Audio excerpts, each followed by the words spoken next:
So why the TGO challenge? Well, for those of you who don't know, the TGO challenge, the unique selling point of this as an organised challenge is that you can pick your own route.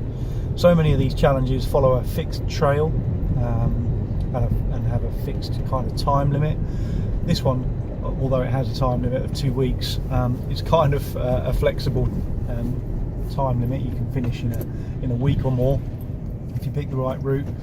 But the point is, you can actually plan your route. You can plan your stops. You can stay where you like. You don't have checkpoints, although you do have to phone in every few days just to make sure that the challenge controllers know you are safe. But you can go over the high tops. You can stick to the valley bottoms. Stay in the glens. You can go through towns. You can use bed and breakfasts. You can stay in hotels. You can stay in campsites. Whatever you want to do, anything goes, as long as you cross Scotland on foot. Don't cheat, take lifts and stuff like that. Anything goes pretty much. There are a couple of spots where you can even take a boat across the Great Glen, stuff like that. You know, there are certain permitted vehicles that you can take. It's just the social side of it is fabulous, especially when you pass the Great Glen. Everyone tends to start to converge at certain hotspots, and you're always bumping into people doing the TGO challenge. I mean, there are about 400 of you guys walking across Scotland at the same time. You're bound to bump into each other. I've got some old friends on it now. I mean, I've been involved on and off with the challenge community now for, I don't know, 6 years, 7 years if you include the planning stage of my first crossing.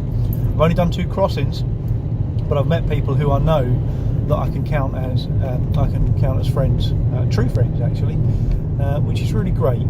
You know, if I had a problem or if I needed some help and I was in a certain area and I knew there was a challenger there, I know that these guys would come to my aid, and it'd be the same if they were in my area too. It's a real community feel.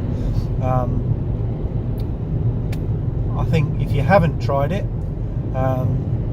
it's not your ideal first challenge in the hills. So if you've never done a long distance backpack before, that's not the one to start with.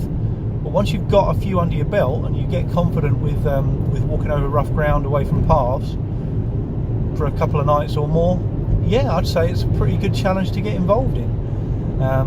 It's organised, it's relatively safe. There's a framework of support around you.